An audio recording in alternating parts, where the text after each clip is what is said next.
En 5, 4, 3, 2, 1. Ahora comienza Ciberlegal con Juan Pablo López.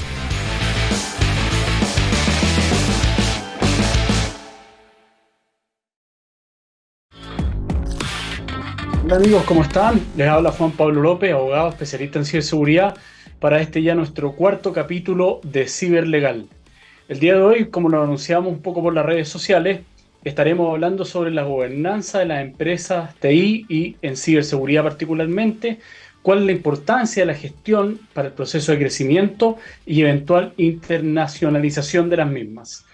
Recuerden que nos encuentran en @txsplus y en @Juan Pablo López Abogado, y sus dudas, que nos han llegado varios comentarios respecto de posibles capítulos, lo pueden hacer a contacto@txplus.com o a través de nuestras redes sociales. Quiero desde ya dejar indicar quién es nuestro invitado de hoy, el señor Álvaro Flores Seguel, quien es director de empresas, especialista en gobierno corporativo y se dedica particularmente a la gestión en empresas TI y en materia de seguridad informática y ciberseguridad. Así que con él desarrollaremos ampliamente este tema. Es bien interesante, un poco para que entiendan obviamente qué es lo que hace una TI o una empresa de ciberseguridad en general, es gestionar precisamente cuáles son los problemas de ciberseguridad que tiene una empresa, pero a su turno, dentro de la misma empresa, dentro de la misma TI, tiene obviamente un comportamiento en cuanto tal como empresa, como persona jurídica.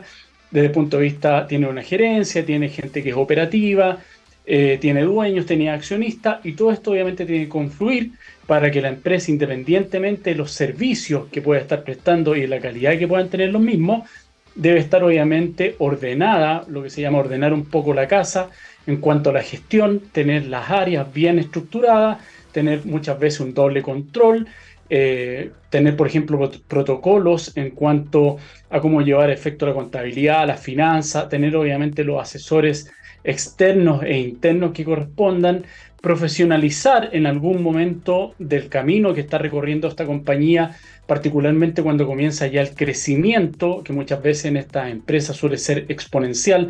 Año a año van aumentando, incluso van doblando el personal que trabaja, los profesionales que trabajan en la empresa TI, y eso muchas veces ocurre lo que se denomina desde el punto de vista de gestión, que son las crisis de crecimiento.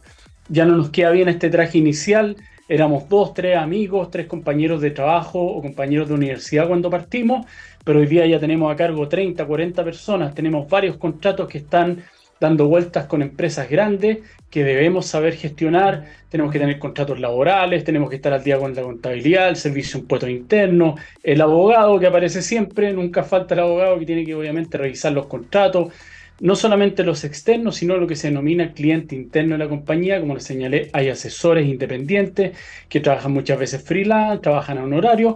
También obviamente hay trabajadores que son dependientes de la compañía. Tenemos que tener al día los contratos laborales, todo lo relacionado con el pago de imposiciones, porque todo aquello, en el caso de que, por ejemplo, seamos fiscalizados por la Dirección del Trabajo o por el Servicio de Impuestos Internos, que a nadie le gusta recibir ese correo, obviamente puede tener un problema la compañía, que por ejemplo la puede llevar hoy día a través de la facturación que es electrónica o la emisión de boletas a la paralización. Estamos a un clic de que en una fiscalización en donde no presentamos cierta información nos puedan poner en pausa la facturación, y todos sabemos lo que ocurre en ese momento. Hay una crisis total y debemos apagar el incendio en particular. Entonces, un poco para evitar aquello es la gestión.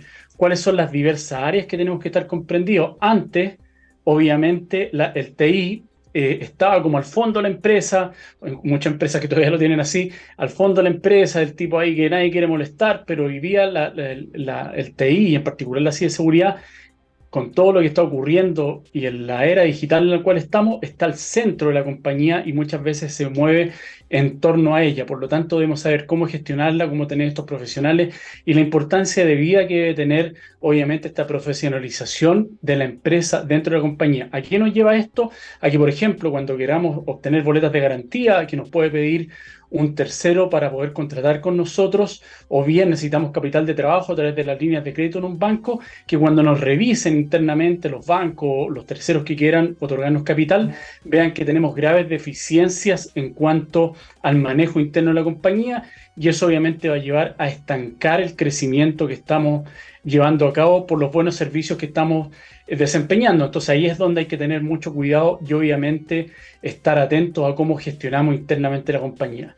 Recuerden, amigos, que este programa es llevado a ustedes a través de Ciberlegal, que como empresa particularmente se dedica a la asesoría y perfeccionamiento en cuanto a los conocimientos del factor humano, precisamente para poder detectar posibles fraudes que los software o las máquinas no pueden detectar a través, por ejemplo, de la ingeniería social, y por eso es importante que el factor humano de la empresa esté capacitado. Vamos a ir con la primera canción del programa, que es Conversation. Bien, amigos, estamos de vuelta ya en este cuarto capítulo de Ciberlegal. Como les señalaba al comienzo, hoy día vamos a hablar acerca de la gobernanza en las empresas TI y en materia y aquellas que se dedican al tema de la ciberseguridad. Un poco para que entiendan la dinámica de una empresa, cómo se genera.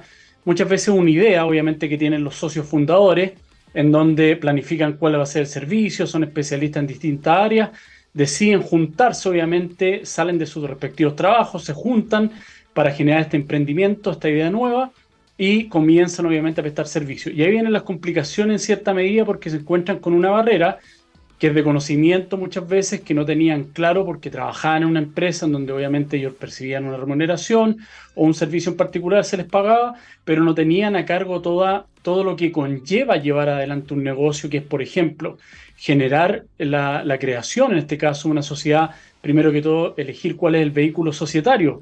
Vamos a hacer una empresa, una sociedad por acciones, una de responsabilidad limitada. Bueno, cuál régimen tributario nos vamos a acoger en el caso del tema contable, impositivo tributario. Son muchas las dudas que obviamente surgen al momento de crearla, y aquí están siempre los amigos cercanos. Alguien que tiene un amigo abogado, un amigo contador, que puede servir muchas veces en una primera etapa porque claramente queremos, como empresa nueva, tener la menos cantidad de gastos posible, dedicarnos 100% a generar, en este caso, los servicios para poder percibir los honorarios. Los emprendedores viven de los honorarios, el día 30 no es fijo que van a percibir una suma de dinero, por lo tanto tratan de bajar al máximo los gastos. Siempre eso, como les digo, en una primera etapa puede ser bien, puede salir obviamente de manera natural, y dado que la prestación de servicios es buena, lo llevan adelante. Y llega en algún momento en donde, como les señalé, se produce un poco esta crisis de crecimiento, doblan el personal, doblan la cantidad de los servicios, empiezan a subcontratar incluso muchas veces a terceras empresas o personas naturales que prestan un servicio en particular. Entonces ya no son ellos 3 o 4 los socios fundadores, sino que se pueden ser 20, 30 personas que hay que gestionar y que administrar. Muchas veces los contratos, por ejemplo, con grandes empresas, exigen que se les exhiba la nómina del pago de las remuneraciones, las imposiciones respecto a los trabajadores de la empresa, para no tener problemas desde el punto de vista de la legislación laboral y ser, por ejemplo, subsidiariamente responsable frente a las obligaciones laborales. Eso ya conlleva un trabajo, una carga, si estamos en esta estructura inicial, que es mucho más precaria, obviamente más artesanal incluso podríamos decir, que una profesionalizada. Y ahí, obviamente, en donde debemos dar el primer salto. También ocurre el problema, como les comenté, cuando estamos frente a la solicitud de un aumento de una línea de crédito para poder sostener, por ejemplo, una boleta bancaria frente a un contrato que es importante para el desarrollo de mi compañía. El banco, al analizar, por ejemplo, los balances, va a ver que la información está presentada de manera incorrecta, o muchas veces, incluso lo vi en alguna oportunidad, y eso lo podemos conversar después con Álvaro, el banco no va a entender cuál es mi giro, cuál es mi negocio, porque no está reflejado o no está vestida la compañía contable, financiera y legalmente, que sea un reflejo de lo que debo presentarle yo al banco como estructura de negocios, como flujos que tengo frente al mercado, para ser sujeto, en este caso, de un aumento de la línea de crédito, de créditos para poder soportar, mientras me dan estos flujos de pago posteriormente a través de los contratos, este crecimiento exponencial que estoy teniendo. Entonces, ahí obviamente es importante que yo sepa gestionar las diversas áreas de la compañía. Muchas veces, y continuando con el ejemplo, son estos 2 o 3 amigos que se unen uno se pone un nombre, gerente comercial, gerente de finanza, gerente general, pero más que todo es el nombre, pero las facultades o las atribuciones del cargo en cuanto tal no la tienen, porque lo que saben hacer es el desarrollo de su negocio y la prestación del servicio en particular para el cual crearon la empresa. El management, en este caso la gestión, es algo totalmente distinto para lo cual obviamente no están preparados. Desde ese punto de vista, lo que siempre se recomienda es cuando se da este salto exponencial, es profesionalizar la compañía, generar esta área, el área comercial, generar protocolo interno, órdenes de compra, solicitudes al área tecnológica en cuanto a que el área comercial y el área de TI conversen la ingeniería, porque muchas veces los comerciales lo que quieren es vender y tratan de salir a vender algo que la empresa incluso todavía no ha desarrollado, un servicio en particular que no puede desarrollar, pero por competir y por tratar de vender, el comercial promete algo que puede ser que esté fuera del foco de negocio de la compañía.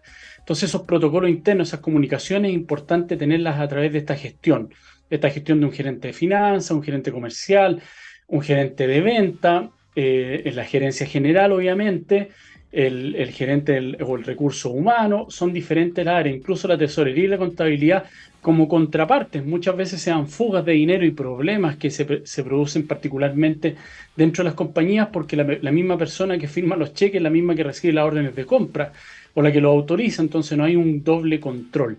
Y eso obviamente los socios empiezan a perder, valga la redundancia, el control sobre la compañía porque el día a día los va consumiendo. Entonces, desde ese punto de vista, lo importante es dar este salto, tener esta buena gestión dentro de la compañía a través, idealmente, no digo que siempre sea fácil soltar, es mi hijo, es mi regalo en la compañía y yo no quiero desprenderme de ella, pero muchas veces los socios son mejores vendiendo y prestando el servicio para el cual crearon la compañía que gestionando, porque la gestión es un trabajo, es una pega en sí misma, me consume, me quita energía, me quita tiempo, en vez de estar desarrollando, visitando clientes, desarrollando nuevos negocios, haciendo networking, lo que sea, me estoy enfocado en el día a día, sobre todo los días de pago, los días impositivos, son muchos, o los días de pago de impuestos, es mucho más complejo, obviamente, llevar a cabo esta gestión o esta gestión en paralelo. Desde ese punto de vista, obviamente, aquí nos encontramos con una pelea que se produce al interior de la compañía, que es esta cultura que creció con la compañía de un poco de manera artesanal, como les dije, natural, se fue desarrollando, y cuando llega la gestión externa, a través de un asesor externo, a través de un profesional, se enfrenta a esta primera reticencia que es el cambio cultural. Muchos de ustedes tal vez lo han escuchado, que esa es la primera barrera, es cambiar la cultura empresa. Esto siempre se ha hecho así y entendemos que ha funcionado. Y es donde no ven que obviamente este salto que conlleva tener una buena gestión va a hacer que la compañía se eleve y pueda alcanzar nuevas metas, como sería la expansión a través de Chile, la expansión a través de Latinoamérica, o lo que vamos a conversar con nuestro invitado, que sería, por ejemplo, incluso la internacionalización de la compañía, o bien la compra por un tercero extranjero. Entonces, en ese ropaje que yo tengo hasta ese momento, no me va a servir, como dicen los gringos muchas veces, lo que no sé o lo que desconozco, simplemente lo desconozco. No sé a qué puedo aspirar porque estoy sumido en esta cultura. Y ese es el problema que emplea en este caso, choca con esta nueva gestión. Hay una frase famosa de Peter Drucker, maestro en el tema de management y gestión, que dice que la cultura se come la planificación al desayuno.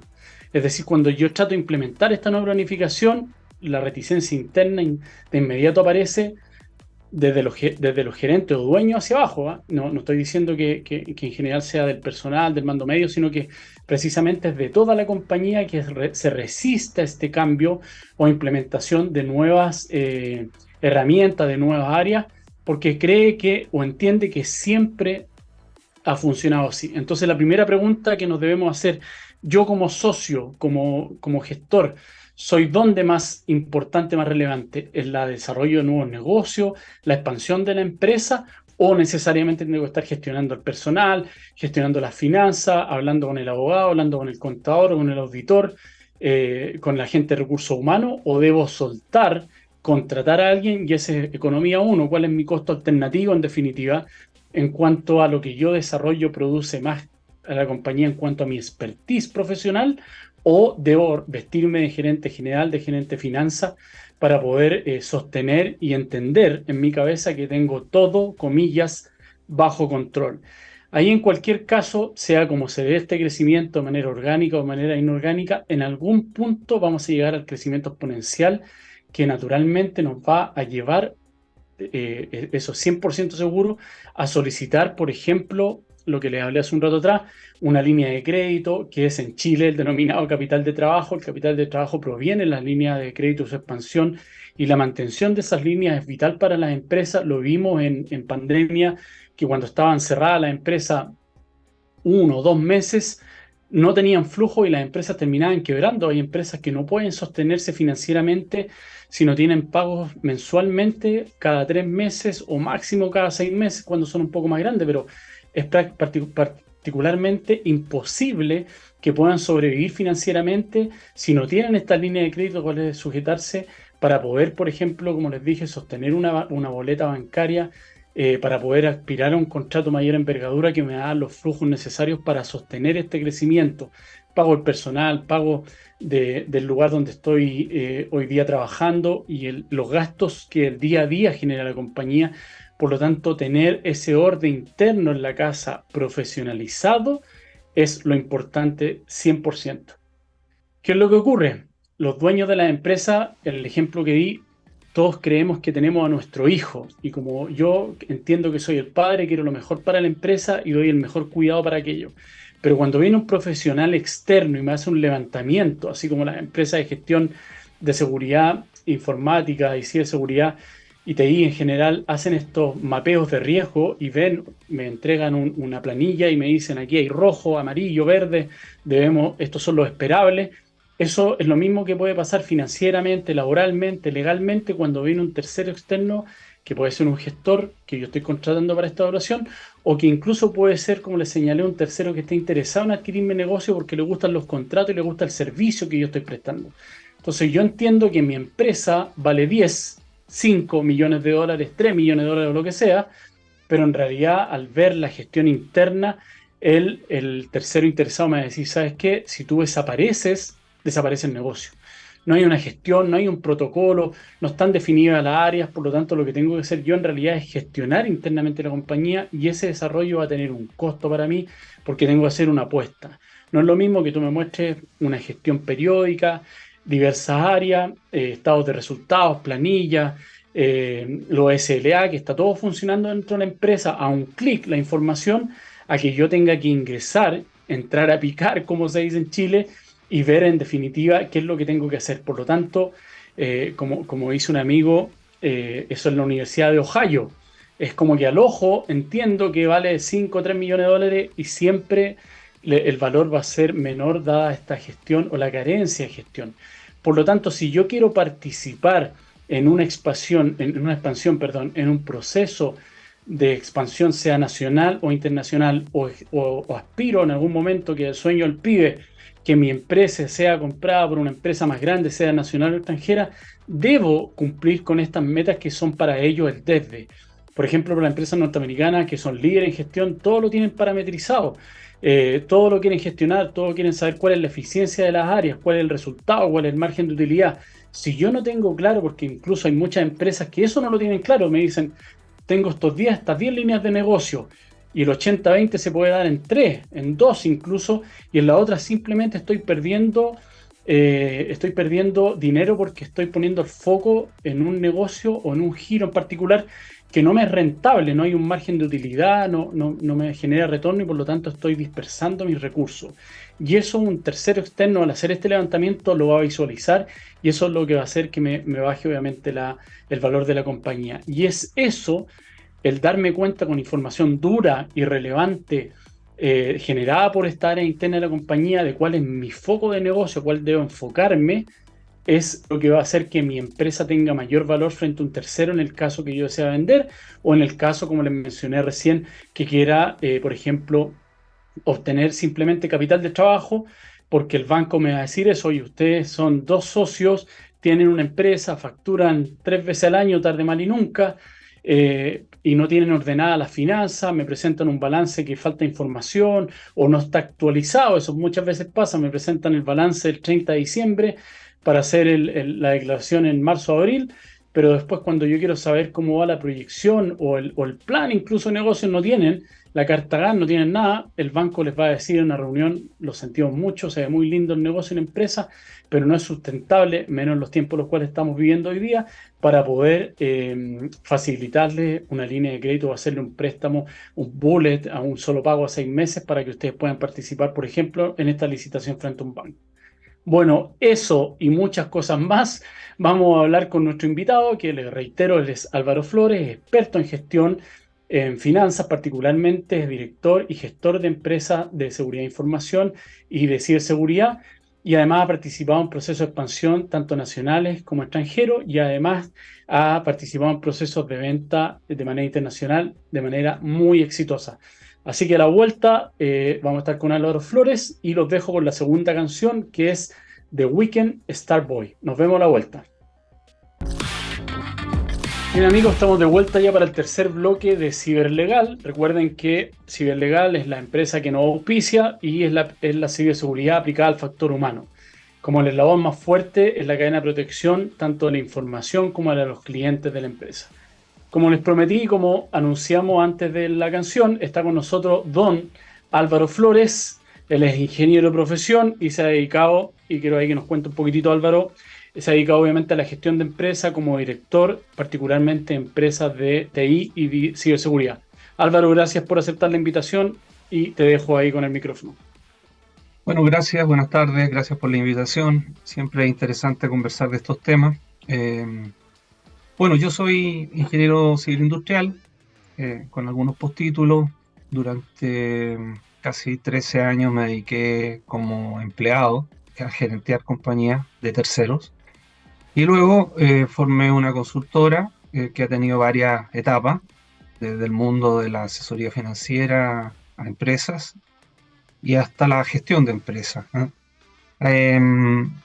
Los modelos de desarrollo en nuestro país son bastante estándares, dado que si uno separa la cantidad de compañías que hay en Chile, o sea, Chile tiene 1 millón de empresas, por hablar de números redondos, y de las cuales solamente 100.000 aproximadamente califican para líneas de créditos bancarias o bancarizarlas, ¿no? Desde un punto de vista más profesional. Y esas 100.000, 3.000 son las corporativas. Entonces es una torta bastante pequeña y que se ajusta a un protocolo. Y ese protocolo tiene que ver con la forma de crecer, ¿no? Tal como tú mencionabas, yo podría determinar que las empresas tienen como 3 grandes etapas, ¿no? Académicamente hablando. Su iniciación tiene un norte, una forma, y luego pasamos a una etapa de desarrollo que también tiene sus propias características, y una tercera que es cuando ya se consolida. Pero entre salto y salto mueren muchas compañías. Sí. Porque hay cosas que no toman en consideración. O sea, hablabas tú, por ejemplo, el del... Dale. Hay un poco, obviamente por el desconocimiento, como expliqué yo en el bloque anterior, es porque lo que sé hacer yo es mi negocio, seguridad informática, ciberseguridad, y claramente este nuevo mundo empresarial no lo desconozco, se lo dejo entregado a terceros, o muchas veces ingreso yo al negocio sin saber manejar. Me gustaría un poquitito, frente a eso que tú estás desarrollando, ¿qué es el gobierno corporativo? Que también es un concepto que muchas veces las empresas desconocen. ¿Cómo podrías explicarlo tú? Sí, el gobierno a veces suena un nombre poco rimbombante, ¿no? Pero sí, una pyme le va a costar decir que tiene un gobierno corporativo. Pero un gobierno corporativo es un conjunto de normas que atraviesa transversalmente la compañía y que le permite estar, voy a ocupar un término más propio, blindada frente a los cambios de desarrollo que tiene. El concepto de blindaje es un concepto sencillo, un concepto de decir, tengo que tener las normas, las pautas, los criterios para poder enfrentar un cambio, ya sea para crecer o ya sea para decrecer. Hoy día se habla mucho de la crisis, entonces hay muchas empresas que han quebrado. La pregunta es ¿por qué? Han quebrado porque no tenían capital, han quebrado porque los flujos cayeron, han quebrado porque no tenían las normas apropiadas. Y si vamos a un área ya más tecnológica, que es un poco lo que últimamente nos hemos más desarrollado, hay compañías que no han invertido lo suficiente en el desarrollo tecnológico apropiado para adaptarse a los tiempos en los que estamos. Entonces, Claro. hay una combinación de criterios que las empresas tienen que ir. Mira, yo, para hacértelo gráfico, yo siempre, a veces en las charlas, los seminarios, menciono que las empresas son como, análogamente, como cuando hay un minero que está explotando un cerro. Y este minero, cuando parte solo. Parte solo con su picota, con sus propios implementos. Y va sacando mineral sin ningún problema. A medida que la mina va avanzando y se va adentrando en el cerro, va necesitando ayuda, porque ya no puede hacerlo todo solo.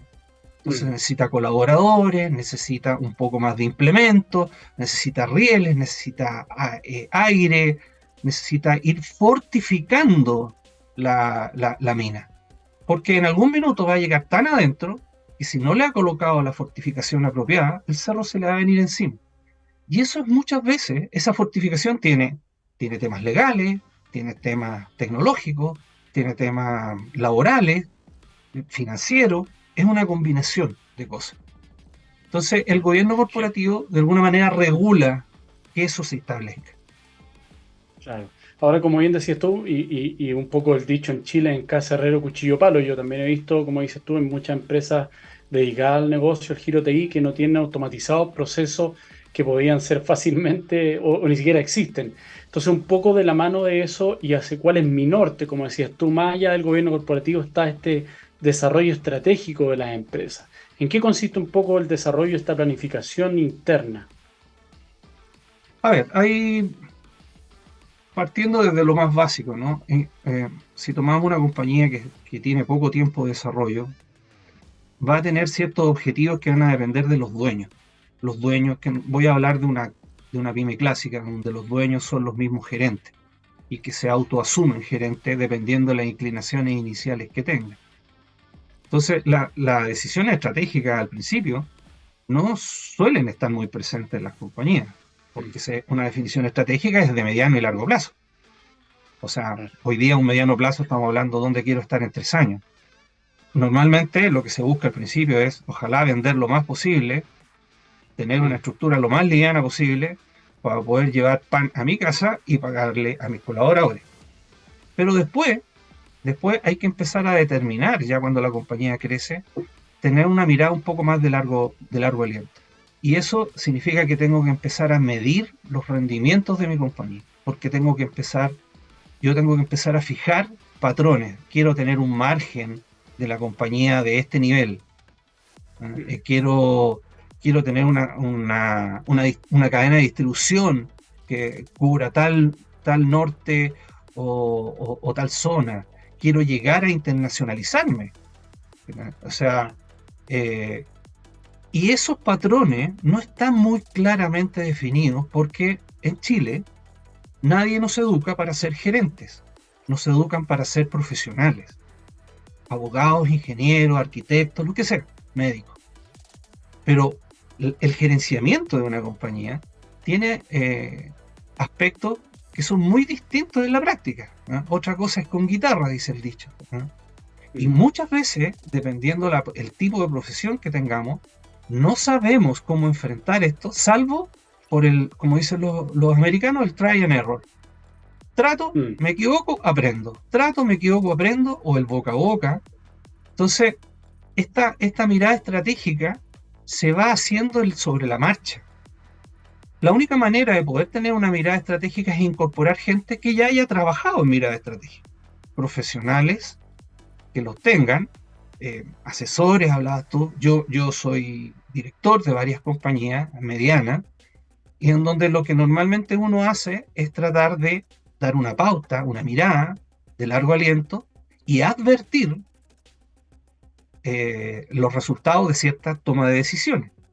Entonces, es un proceso, no es un planteamiento inicial, así como que yo voy a salir con un paper y voy a decir, oye, como tengo un cercano que Claro, tengo la me dijo, receta mira, aquí para el está éxito. mi planificación estratégica. Me entregó un paper de 50 hojas y le dije, fantástico, cuando te quiero, en un mes más quiero que conversemos para ver cuántos indicadores me diste. Entonces, dependiendo de eso, hay que hacer las cosas de una manera más sencilla, más didáctica. Sí, ahí se viene este eje que es central entre el gobierno corporativo y el tema del desarrollo estratégico, como decías tú, que particularmente en la gestión. En la gestión está todo, el día a día, es donde nos lleva, y ahí es importante que nos señales tú, a propósito de esta introducción que hiciste, por qué hay que profesionalizar en cierta medida la gestión, y además entiendo que en la experiencia hemos tenido la oportunidad de ser gestores internos de compañías de TI en conjunto en las áreas que cada uno corresponde, que esto es un acompañamiento permanente. Muchas empresas entienden que me hacen un levantamiento, me entregan una proyección, me hacen alguna advertencia y yo hago el pack and play y yo cocino la receta. ¿Por qué la gestión en ese sentido es todo para la empresa y por qué además debería ser permanente, en tu opinión?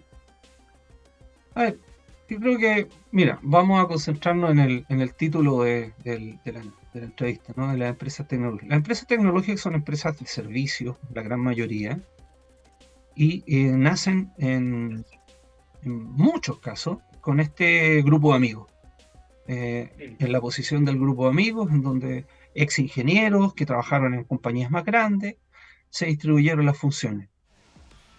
En algunos casos son grupos de amigos y en otros casos son individuales, lo cual es un poco más duro aún, ¿no? Porque los dueños de las compañías, en la medida que empiezan a crecer, parten con esto que yo llamo como la comunidad del anillo, ¿no? Así, somos todos amigos, todos nos juntamos, siempre conversamos todos, no hay verticalidad, cualquier colaborador habla con el dueño como si nada.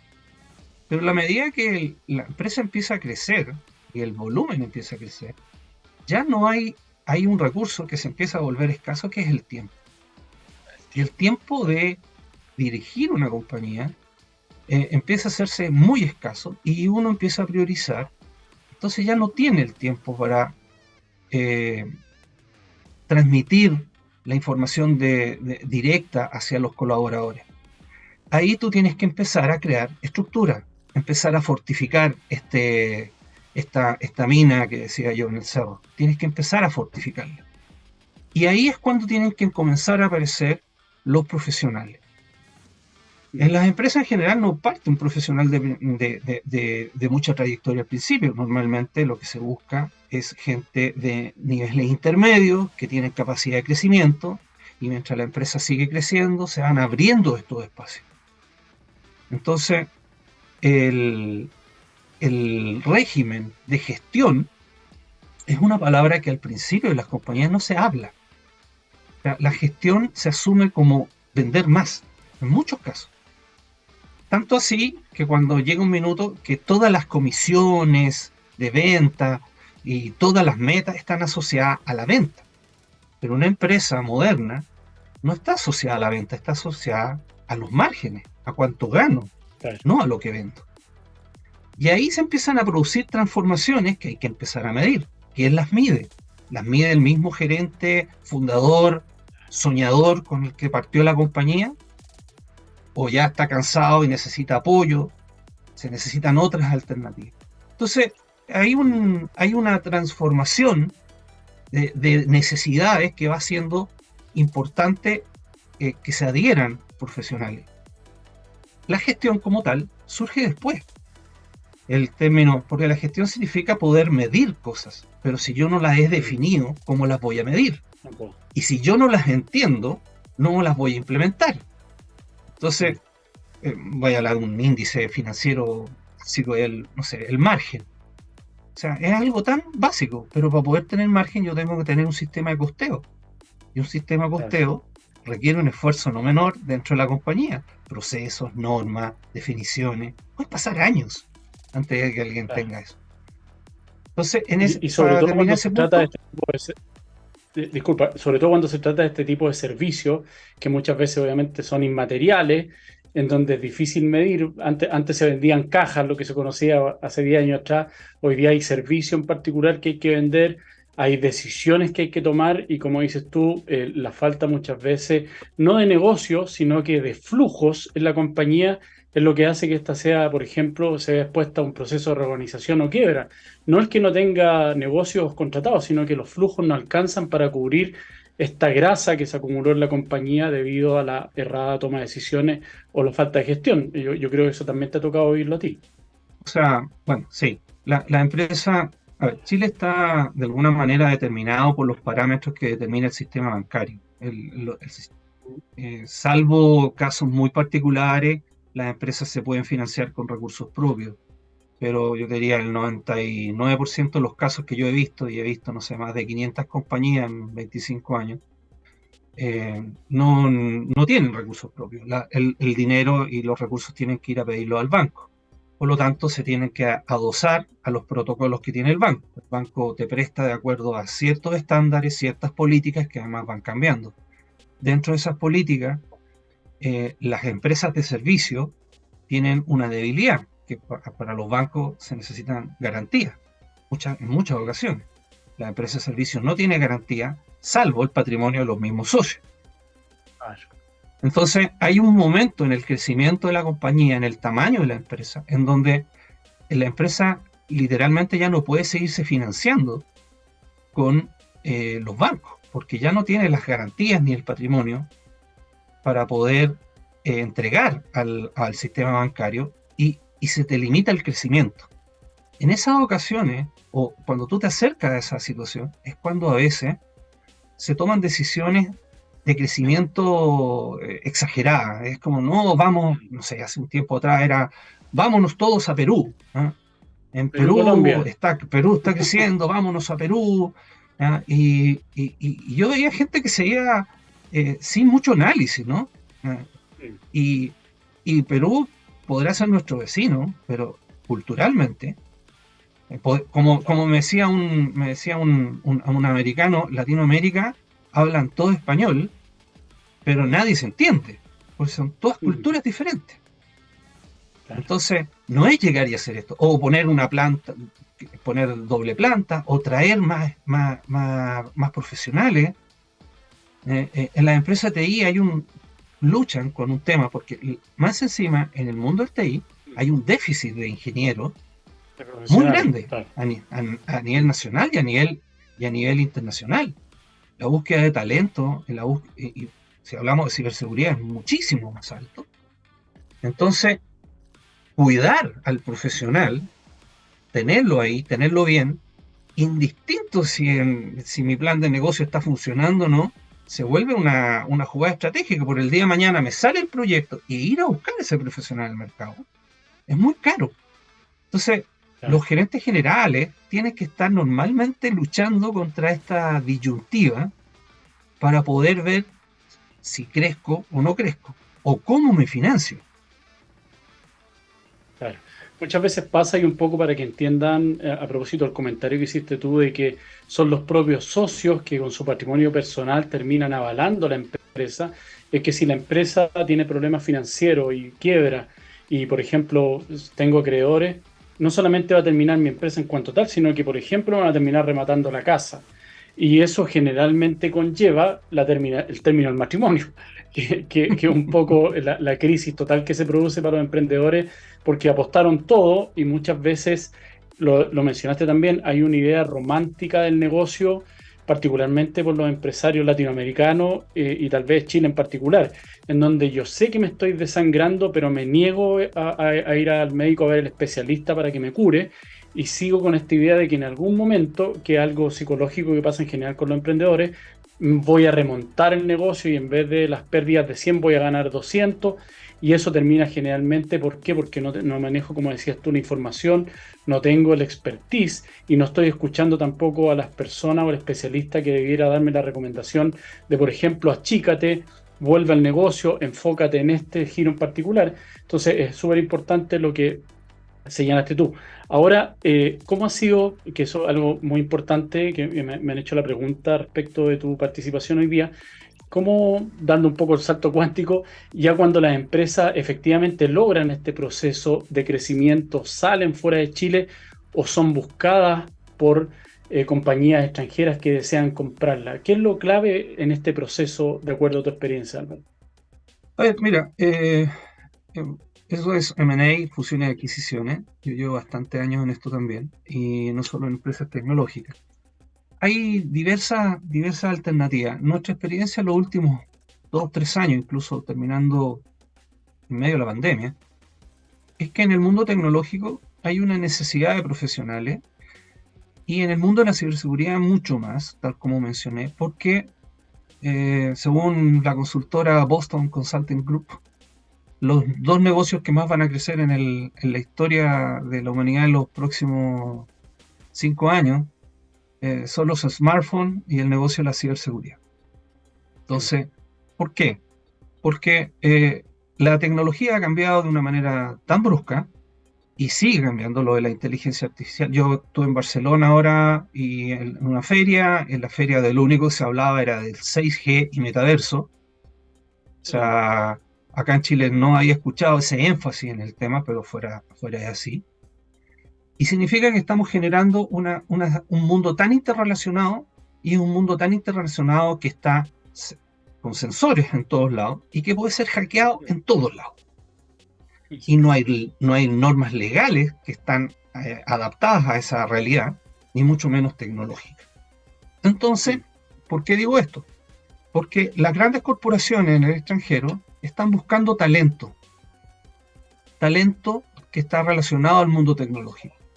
Y en ese sentido, cuando nos ha tocado los últimos 2 o 3 años ver en toda Latinoamérica compañías que estamos llevando hacia la bolsa norteamericana, ¿cuáles han sido los requerimientos? El primer requerimiento ha sido la calidad técnica del profesional. Y en Chile tenemos muy buena calidad técnica. En Latinoamérica tenemos buena calidad técnica. Argentinos, uruguayos, peruanos, Colombia, hemos visto en todos lados así. Pero cuando tenemos que evaluar la compañía, hacer el due diligence de la compañía, la auditoría para que se entienda, nos enfrentamos primero a contabilidades muy débiles a veces, o contabilidades que no han pasado, compañías que no están auditadas, ni siquiera localmente. Ya eso es un tema, a eso me refiero con débiles, no es que estén mal hechas, es que están bien hechas, pero no están auditadas. Hay que pasar el proceso de auditoría, que es una norma estándar en cualquier país desarrollado. En segundo lugar, hay que ver cuál es el gobierno corporativo que tiene. Pasa mucho en nuestro país que la realidad personal de los socios está de alguna manera mezclada en los estados financieros de la compañía. Como me pago a mí mismo, me pago con un sueldo, me pago con un retiro, me pago con otra cosa. Estos esquemas hay que entrar a explicarlo. Hay que entrar a explicarlo. Y no son sencillos de explicar. Y además, lo que se valora mucho es que haya, por ejemplo, no sé, últimamente las áreas de gestión de personas, como se llamaban recursos humanos antiguamente. Eso es un tema que está muy, muy valorado. Y no todas las compañías en Chile están enfocadas en ese esquema. O sea, estar asociado o ganarse un premio por ser una empresa, no voy a dar el nombre, pero de tal calidad, no significa que yo tenga una gobernanza interna apropiada. Puede que no tenga ni siquiera un comité de gestión o un directorio, que no tenga, bueno, aquí estamos hablando de o abogados internos o abogados externos apropiados para dar este salto. Claro, correcto. Entrar a esa dinámica es entrar a otra liga, y para eso tú tienes que estar preparado. De hecho, como las startups están más cruditas en ese sentido, no han tenido tanto desarrollo, les resulta más sencillo irse al mundo internacional. ¿Por qué? Porque hay que armarle todo desde cero y se arma de acuerdo al protocolo. Pero las que llevan más tiempo van ya con algunos roces. Claro. Claro, ahí como dices tú, particularmente, y la experiencia que hemos tenido de hecho en conjunto, es que muchas veces uno les dice, mira, efectivamente lo tratamos hace 2 capítulos atrás con un tremendo invitado en tema de datos personales. Efectivamente nuestra ley de datos personales es muy mala, Pero si tú quieres aspirar a ir a un mercado internacional en donde tienen un sistema robusto, no solamente desde el punto de vista de la normativa y de las multas, sino de que entre empresas exigen compliance, por ejemplo, de datos, compliance y de seguridad, cómo determinar quién tiene acceso o no a tal o cual información que puede ser básico en Estados Unidos, por ejemplo, o en Europa. Para nosotros, como dices tú, no, uno puede discutir un proyecto, y eso lo conversamos en ese programa en particular, con cualquiera de los empleados. Me ha pasado incluso que uno se encuentra con gente en el ascensor discutiendo respecto de el error que tuvo tal o cual compañía, que ellos asesoran, incluso siendo banco. Entonces, no hay esa cultura, naturalmente, en Chile respecto de mejorar la empresa a un estándar internacional, porque tengo la visión de que en algún momento un internacional me puede comprar. Entonces, más allá de la normativa, como dices tú, hay que estar atento a cuál es la cultura a la cual quiero aspirar para poder ser comprable o auditable al menos, como señalabas tú. Yo creo que pasa un poco eso, la corta visión que tenemos como sociedad tal vez, puede ser desde el punto de vista empresarial. Sí, sí, yo creo que Chile está lejos, ¿no?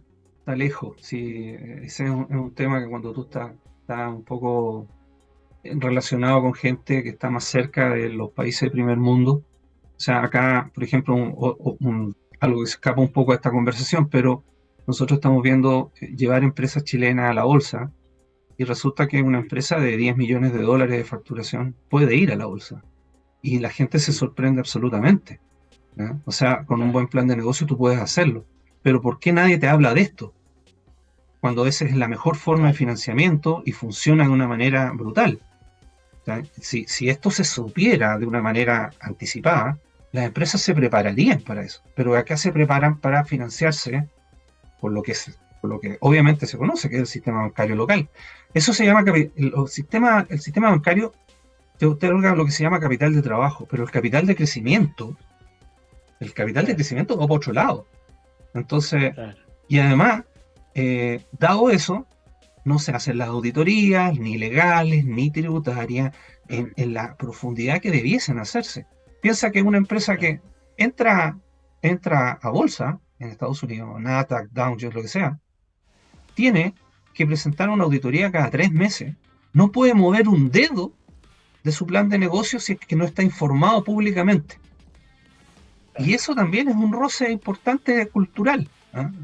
Acá no estamos muy acostumbrados a que tengamos que estar informando, ¿sí? Salvo las empresas grandes. Sí, eso es lo complejo. Bueno, Álvaro, como siempre, nos quedamos cortos con el tema. Muy interesante tu opinión, obviamente tu expertise profesional. He tenido la suerte de trabajar contigo y he visto cómo efectivamente con la asesoría y esta gestión se logra un proceso de internalización tal que puede llegar incluso en algún momento a la venta de la compañía a nivel internacional, cuando en la oportunidad en que uno la vio tenía problemas incluso para solicitar líneas de crédito. Entonces, yo creo que falta más esa difusión, un poco como hablaba yo a propósito del factor humano y cómo educarlo en materia de ciberseguridad.